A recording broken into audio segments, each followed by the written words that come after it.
La semaine dernière, on a pu voir un message sur le fait que le Saint-Esprit nous a été envoyé pour témoigner de Jésus, parce que c'est ce que Jésus a dit. Et dans cette même lignée, on va continuer sur quelque chose qui est important, dont on a déjà parlé, mais le Seigneur insiste dessus et on va revenir dessus. Et pour ça, on va aller dans le livre de Jean, l'Évangile selon Jean, le chapitre 16, et on va commencer à partir du verset 5. Jean 16 à partir du verset 5. Ce qu'on va voir aujourd'hui, c'est quelque chose qui nous touche, nous, en tant qu'enfants de Dieu, mais qui concerne également l'Église, corps de Christ, et ce qu'on peut voir aujourd'hui se manifester dans le corps de Christ. Parce que Christ est notre vie, notre force, et celui sur lequel nous voulons nous appuyer, sauf qu'on voit beaucoup trop de dérives dans le corps de Christ, et ce message est pour chacun d'entre nous, nous qui sommes tous là, qui suivons la parole de réconciliation. Donc, on va lire ensemble Jean chapitre 16, verset 5. Il est écrit: Maintenant, je m'en vais vers celui qui m'a envoyé, et aucun de vous ne me demande où vas-tu. Mais parce que je vous ai dit ces choses, la tristesse a rempli votre cœur. C'est Jésus qui parle. Cependant, je vous le dis, je vous dis la vérité, il vous est avantageux que je m'en aille, car si je ne m'en vais pas, le Consolateur ne viendra pas vers vous. Mais si je m'en vais, je vous l'enverrai. Et quand il sera venu, il convaincra le monde en ce qui concerne le péché, la justice et le jugement. En ce qui concerne le péché, parce qu'il ne croit pas en moi. La justice, parce que je vais au Père et que vous ne me verrez plus. Et le jugement, parce que le prince de ce monde est jugé. Amen. On va s'arrêter là. Donc, le péché, la justice et le jugement. Et ce qui nous intéresse, et c'est ce passage que sur lequel le Seigneur m'a interpellé aujourd'hui, c'est du verset 8 et le verset 9. Dans le verset 8, il dit: Et quand il sera venu, Jésus qui parle du Saint-Esprit, il dit: Quand il sera venu, il convaincra le monde en ce qui concerne le péché, la justice et le jugement. Nous sommes dans la continuité du message de dimanche dernier. En ce qui concerne le péché, verset 9, parce qu'il ne croit pas en moi. Et c'est dessus qu'on s'arrête. Le Saint-Esprit vient dans le monde pour convaincre le monde de péché, de justice et de jugement. En ce qui concerne le péché, pourquoi? Parce qu'il ne croit pas en Jésus. Il vient convaincre le monde de péché parce qu'il ne croit pas en Jésus. Jésus qui est la réponse au péché de l'humanité. Jésus qui est celui qui nous a été envoyé afin que nos péchés nous soient pardonnés. Et le Saint-Esprit vient pour que le monde soit convaincu de croire en. Le Saint-Esprit vient pour que le monde soit convaincu de croire en Jésus. Sauf que, comme on a pu voir la semaine dernière, on ne témoigne plus de Jésus par l'Esprit, mais on veut témoigner d'une puissance, d'une force, on veut témoigner d'une autorité, mais plus de Jésus-Christ en lui-même. Quand Jésus était sur terre, il avait l'Esprit de Dieu en lui et il a témoigné du Père par sa vie et par son attitude. Et lorsqu'il parlait avec autorité, non pas parce qu'il voulait écraser tout le monde, mais parce qu'il avait foi en ce que le Père est, parce qu'il est un Père. Et il le démontrait par la puissance de l'Esprit qui guérissait et qui relevait au fur et à mesure tous ceux qu'il touchait. Il guérissait, il chassait les démons, il relevait, il allait et il passait du temps avec les rejetés de la société. Ça, c'était l'œuvre de Jésus. Et aujourd'hui, beaucoup veulent marcher comme Jésus, enlevant la partie de l'humilité, de la simplicité de Jésus dans sa façon de marcher, dans sa façon de se déployer, pour garder juste seulement la partie où, en gros, on avait l'impression que Jésus était un chef redoutable, fort, méchant presque des fois, alors que Jésus n'était pas comme ça. Et aujourd'hui, le Saint-Esprit vient convaincre le monde parce qu'il ne croit pas en Jésus. Et beaucoup de personnes aujourd'hui disent ne pas croire en Jésus, ne pas croire, être athée. Parce qu'il n'y a plus le témoignage de Jésus-Christ. Et ce témoignage, non pas qu'il n'y ait pas d'évangélisation à l'extérieur, non pas qu'il n'y ait pas les personnes qui aillent dans les rues, Non pas qu'il n'y a pas des personnes qui, au quotidien, parlent de ce qui se passe, de ce que Dieu fait, qui parlent également de ce qui se passe dans leurs églises. Mais l'œuvre du Saint-Esprit pour convaincre le monde va passer par toi et par moi. Non pas que nous sommes importants, mais pour que l'Esprit de Dieu agisse sur terre, il doit passer par nous, il doit passer par des vases, il doit passer par le corps de Christ. Voilà pourquoi Jésus disait, il vous est avantageux que je m'en aille, parce que l'autre consolateur va venir et viendra pour juger le monde. S'il nous est avantageux, pas pour juger seulement le monde, mais il vient pour convaincre de péché, de justice et de jugement, pas juger, convaincre. Et s'il dit ça, c'est parce que l'Esprit va venir sur nous pour convaincre, à travers nos vies, convaincre de péché, de justice et de jugement. Ce qui veut dire que nous devons être le reflet que Dieu nous a pardonné de nos péchés, que Dieu nous a justifiés et que nous sommes vainqueurs et triomphants sur le diable. Voilà ce que ça veut dire quand l'Esprit vient pour convaincre le monde. Ça veut dire que le monde doit voir à travers nos vies que Jésus-Christ nous a lavés de tous nos péchés. À travers ta vie, le monde doit voir qu'il n'y a plus d'injustice dans ta vie, mais que la justice de Dieu parle, que tu es justifié. Et à travers nos vies également, le monde doit voir que le diable est vaincu. Voilà pourquoi nous avons l'Esprit de Dieu en nous. Convaincre, voilà comment il va le faire. Mais on pense aujourd'hui dans certaines églises que convaincre le monde de péché, de justice et de jugement, quand le passage là n'est pas détourné pour pouvoir condamner et culpabiliser les enfants de Dieu. Il y en a qui utilisent ce passage pour condamner et culpabiliser ceux qui vont tomber dans le péché. Ils vont dire, attention, le Saint-Esprit va venir pour te juger. Parce qu'il est écrit qu'il viendra pour convaincre de péché, de justice et de jugement. Et donc, dès que quelqu'un pêche, attention, le Saint-Esprit va venir et tu vas être jugé. C'est pas ça. La vérité, c'est que nos vies doivent être le reflet de la libération, de la liberté, qu'on est libéré du péché, qu'on est justifié et qu'on marche dans la victoire vis-à-vis du diable. Voilà ce à quoi nos vies doivent ressembler.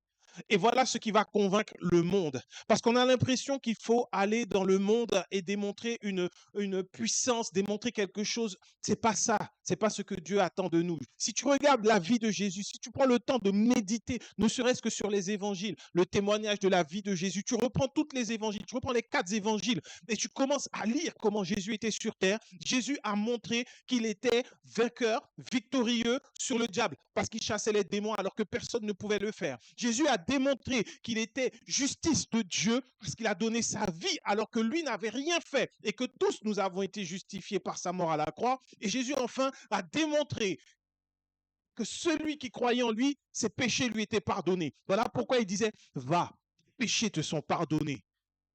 Parce qu'il était en train de convaincre autour de lui le monde de péché, de justice et de jugement, l'œuvre du Saint-Esprit. Jésus nous dit tout simplement dans ce passage de Jean 16 que le Saint-Esprit va venir continuer de faire à travers nos vies ce qu'il faisait à travers lui. Voilà pourquoi il a dit que nous allons faire les mêmes choses que lui et même de plus grandes. Mais ça encore, ça a été détourné. Et on pense qu'il y a des hommes qui utilisent cette parole, qui détournent la parole du Christ pour dire, mais oui, Jésus est venu, il a fait son œuvre, maintenant moi je viens faire de plus grande, donc il faut me suivre. Ça, c'est l'antéchrist. Et là, on n'est pas en train de convaincre le monde. Si on prend le temps d'observer aujourd'hui, sur ces 3 axes-là, le diable attaque redoutablement l'Église et l'Église tombe dans son piège. En ce qui concerne le fait que nous sommes lavés de nos péchés, pardonnés de nos péchés, le monde n'y croit pas. Parce que nous sommes les premiers à tuer nos frères et nos sœurs quand il y a un péché. On n'agit pas selon le pardon que Christ nous a donné. Est-ce que l'on justifie le péché? Non. Et on verra plus tard que c'est une stratégie qui existe depuis l'époque des apôtres, depuis plus de 2000 ans.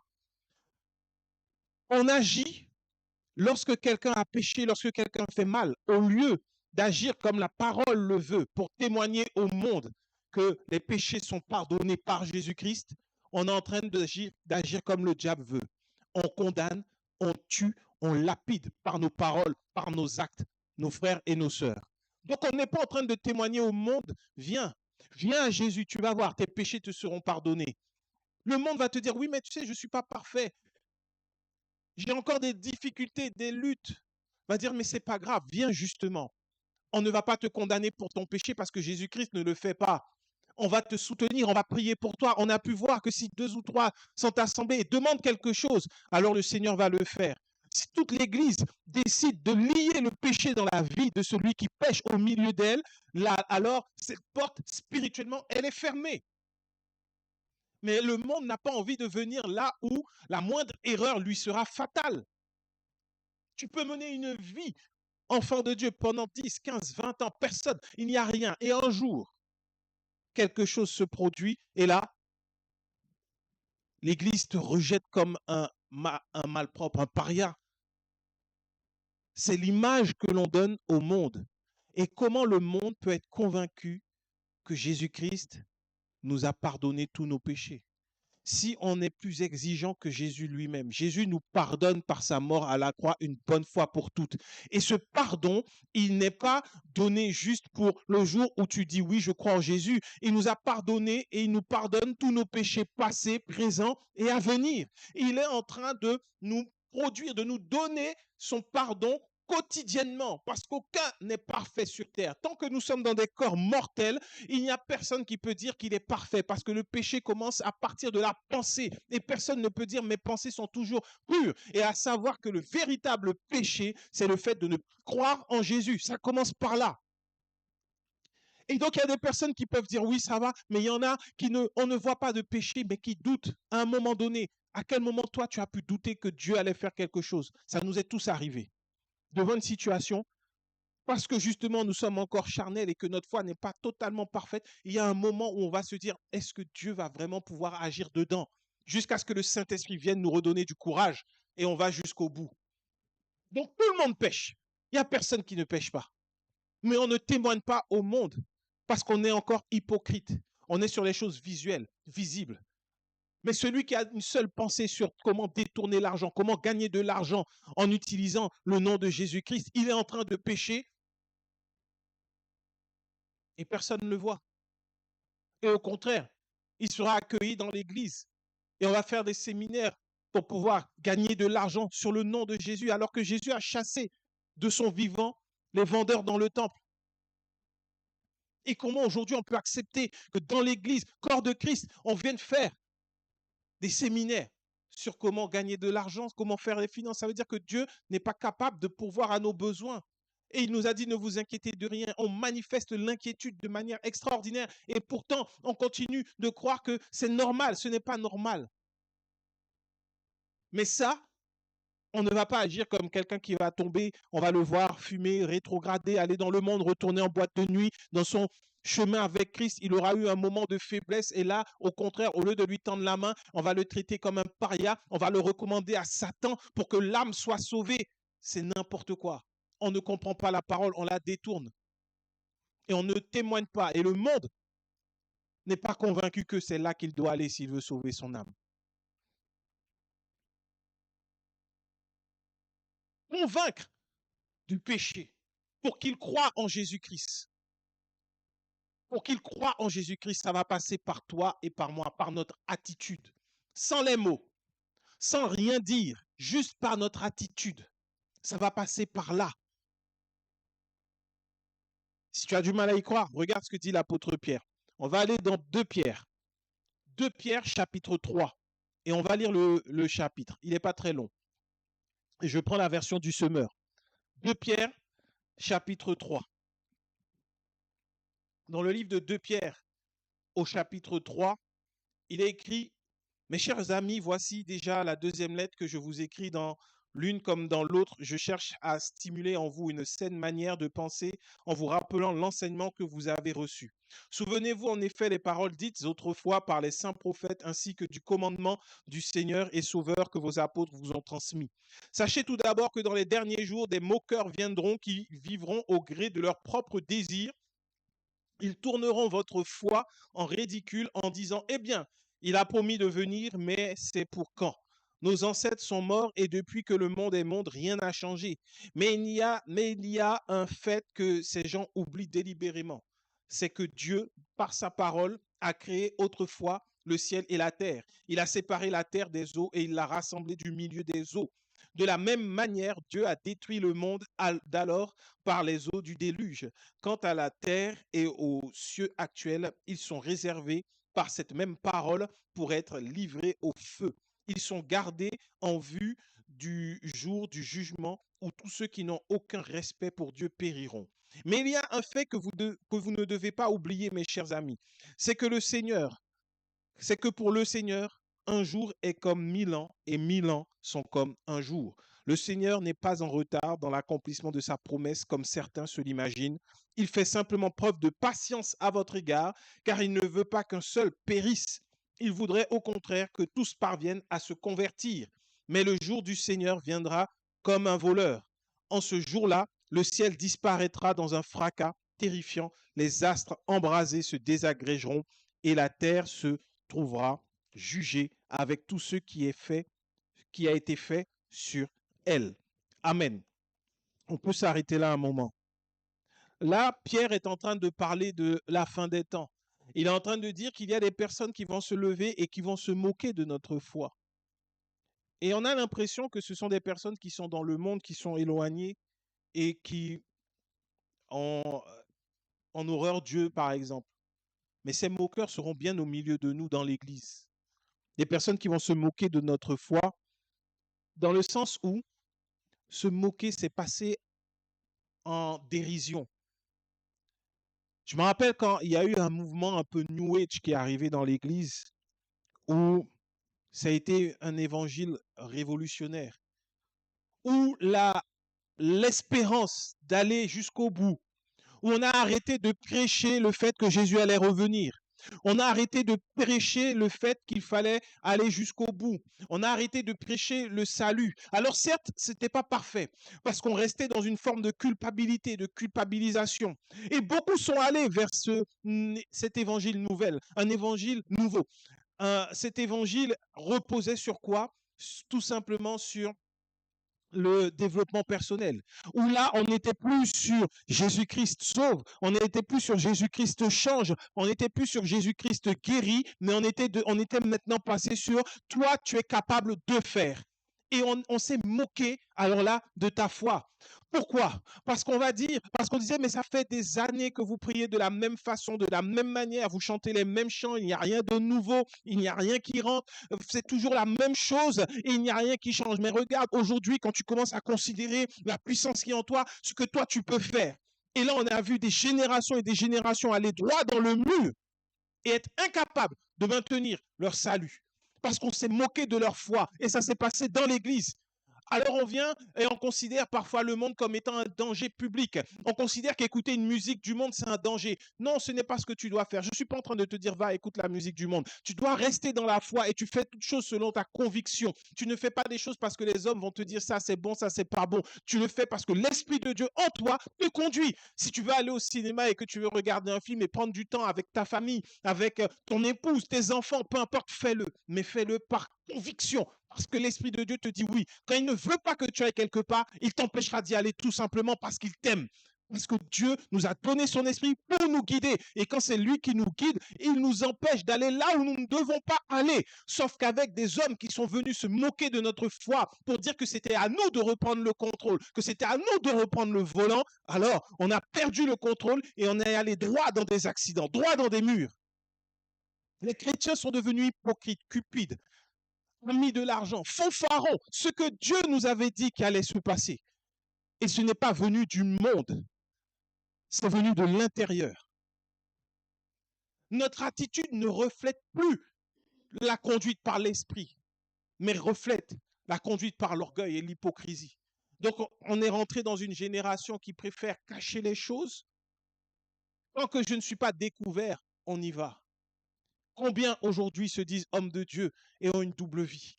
Combien aujourd'hui se disent pasteurs et ne recherchent qu'une seule chose, l'argent, et ne parlent que par l'argent. L'argent est leur Dieu, l'argent les conduit. Mais comme on a pu se moquer de notre foi, parce que notre foi était simple et pure, elle reposait sur le fait qu'il est écrit, ne vous inquiétez de rien, mais en toute chose, faites connaître vos besoins à Dieu par des prières et des supplications. Et quand Jésus disait, oh, mais ne vous inquiétez pas de quoi vous allez manger, ni de quoi vous allez être vêtus, parce que même Salomon, dans toute sa gloire, n'a pas été vêtu comme les fleurs des champs qui disparaissent, et que Dieu sait ce dont nous avons besoin.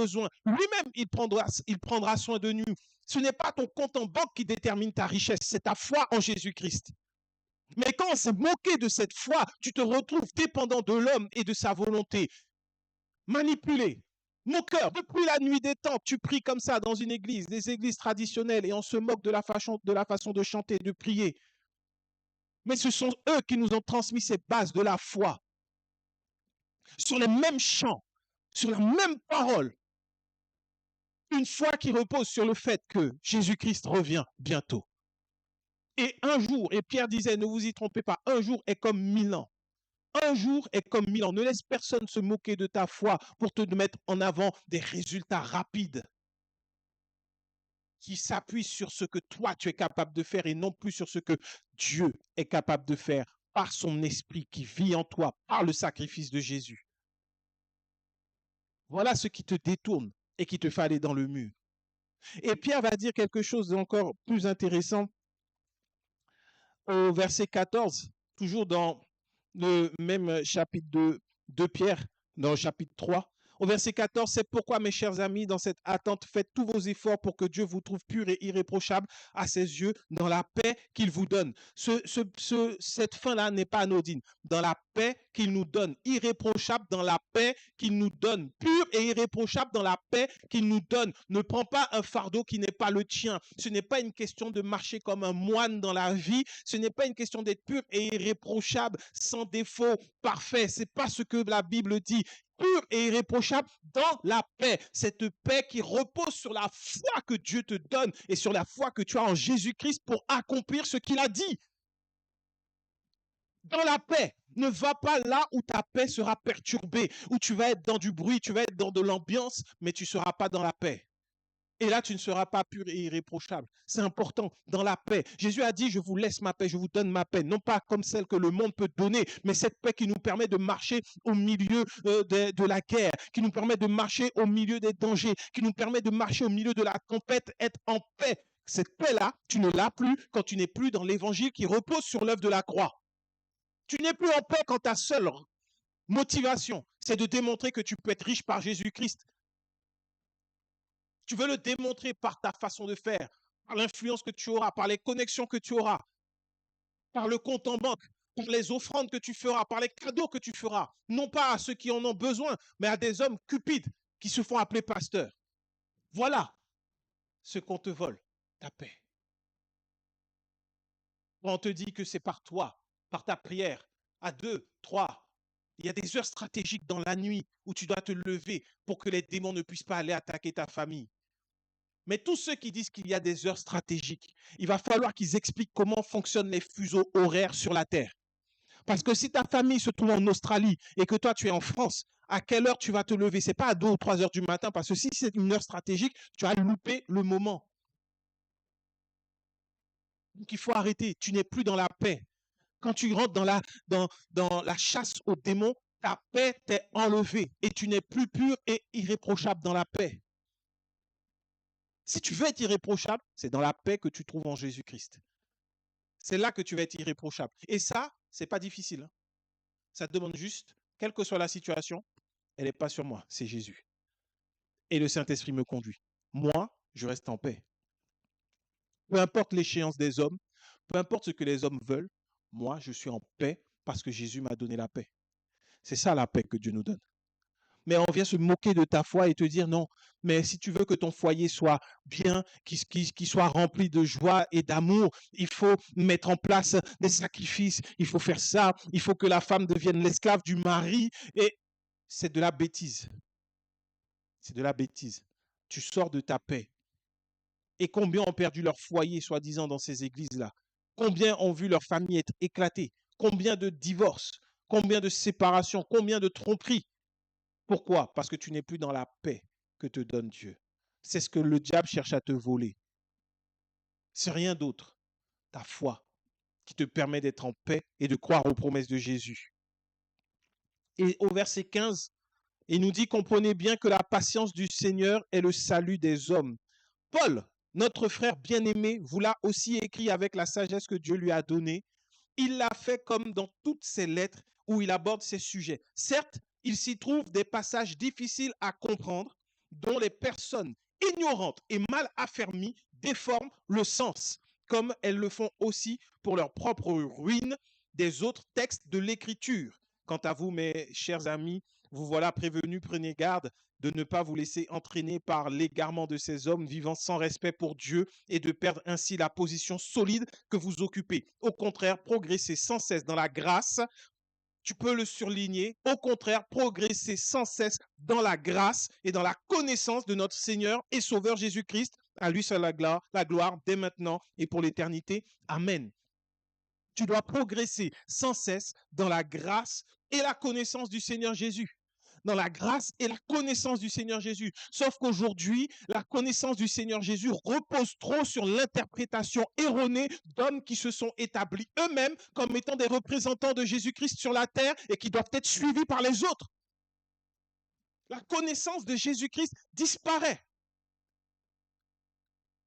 Regarde bien ce que Pierre dit. Il dit lui-même que Paul, il explique dans ses lettres, il aborde ce sujet-là. Et qu'il y a des personnes qui vont détourner par leur ignorance ce que Paul dit dans ses lettres. C'est pour ça qu'il y en a qui pensent que l'évangile de la grâce, c'est pas vrai, c'est faux, qu'on met en avant le fait de pouvoir pécher, de faire ce que l'on veut. Ce sont les mêmes ignorants qui détournent l'écriture, qui détournent parce qu'ils ne comprennent pas, parce que l'Esprit de Dieu ne leur a pas ouvert les yeux, ou parce qu'ils ne croient pas tout simplement en Jésus-Christ.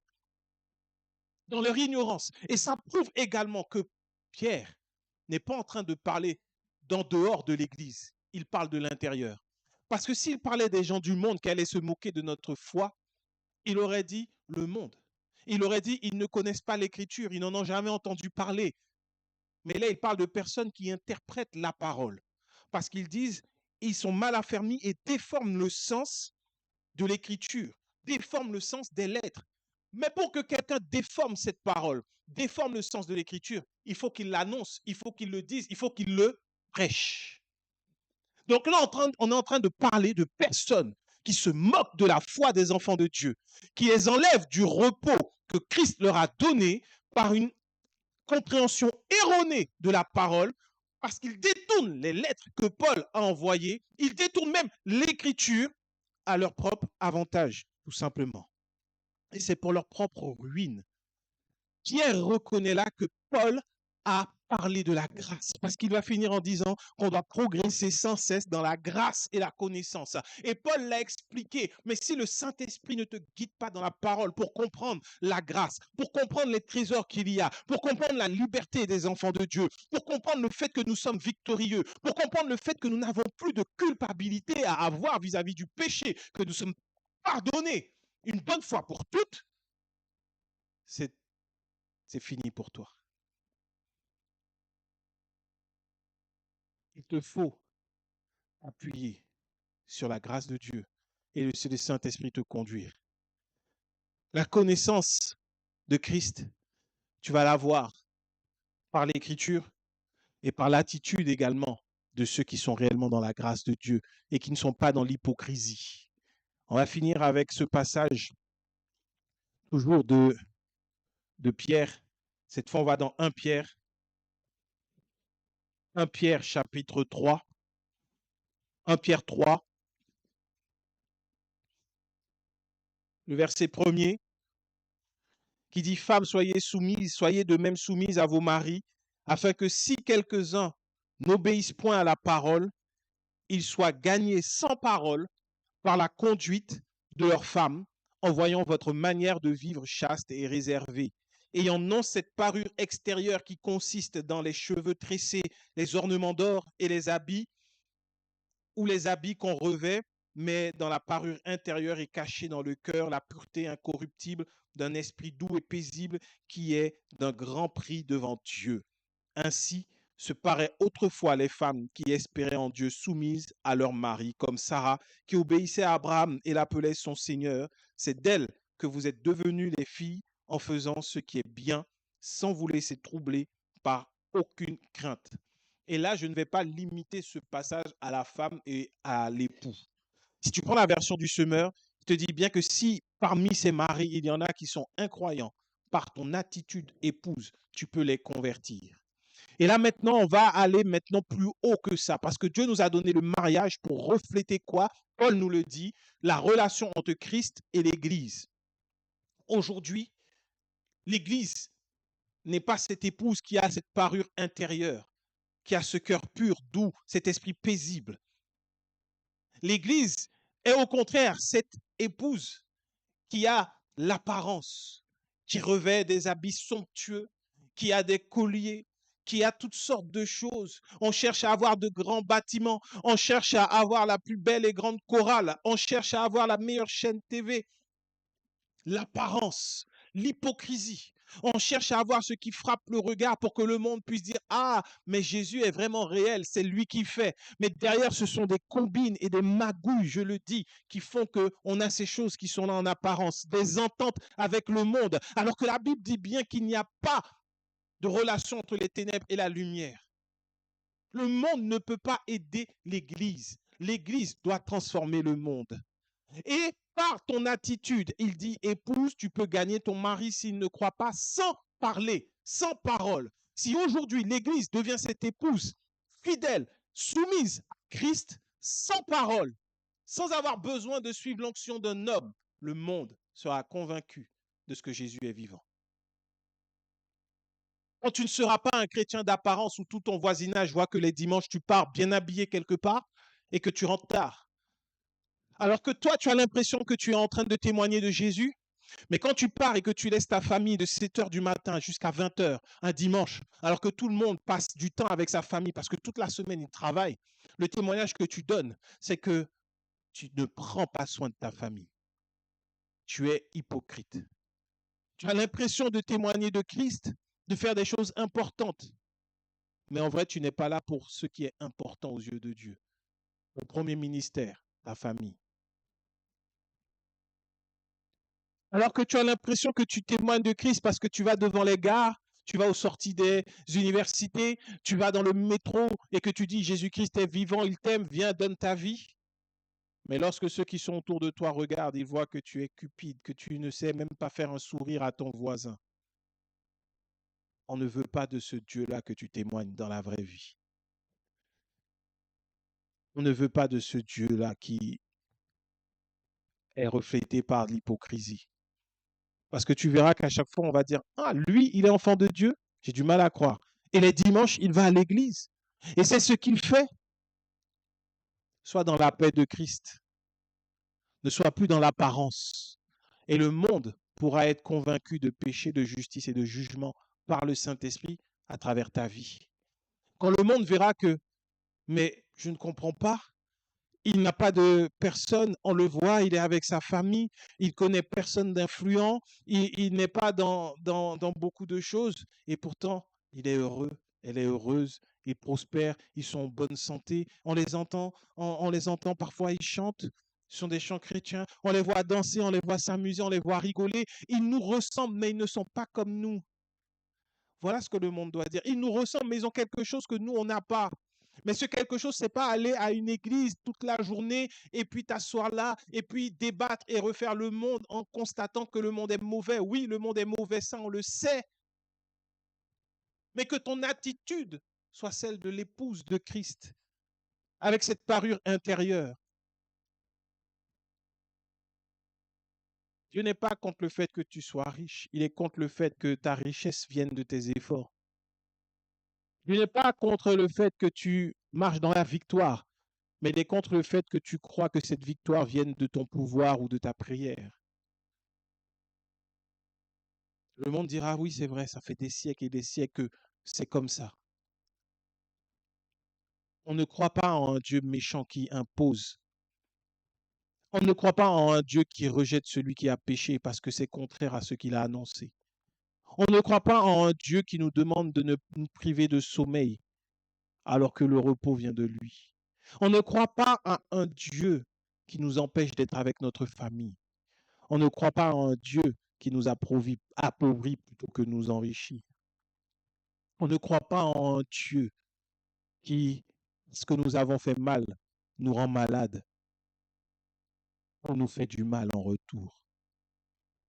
Le monde ne croit pas en ce Dieu-là et il a raison. Ceux qui disent qu'ils sont athées, c'est parce qu'ils ne connaissent pas le véritable Dieu, celui pour qui Jésus est venu donner sa vie, celui que tu dois refléter par le Saint-Esprit. Laisse sortir cette puissance en toi. Cette puissance, c'est pas parler en langue et puis que tout le monde soit par terre et dise oui, Jésus-Christ est Seigneur. C'est pas ça. Cette puissance sera une attitude remplie d'amour, de paix, de foi, de douceur. Cette puissance sera celle où le monde regarde et il n'aura qu'une seule envie, c'est de connaître ton secret. Parce que la vérité, c'est que la grâce est tellement bonne, elle est tellement douce. Si tout le monde connaissait la grâce de Dieu, le monde courrait à une vitesse inimaginable pour pouvoir ne serait-ce que recevoir une goutte de cette grâce. Et on a cette illustration dans la parole par cette femme qui est venue auprès de Jésus et qui lui a demandé de guérir son enfant. Et Jésus lui a dit, je ne peux pas donner la nourriture des enfants aux petits chiens. Et elle a dit, les petits chiens vont se contenter des miettes qui tombent de la table. Tout ça, ça veut simplement dire que c'est la grâce qui nous est servie sur la table où Jésus-Christ a été offert en sacrifice. Et le monde courait comme cette femme pour avoir de ces miettes. Si nous prenions soin de ce sacrifice, si on considérait ce repas pour ce qu'il est, être un enfant de Dieu, c'est pas être enfermé dans un monastère, dans des monuments. Ce n'est pas avoir l'apparence de quelqu'un qui n'écoute pas de musique du monde, qui ne regarde pas des films du monde et qui ne fait pas ceci et qui met de l'huile partout chez lui parce que les démons peuvent venir. Ce n'est pas ça. Ça, ce n'est pas être dans la paix de Christ. On insulte ta foi. On insulte ta foi. Au contraire, être un enfant de Dieu, c'est être heureux, en paix, dans l'attente du retour de Jésus-Christ. Dieu nous bénisse. Amen.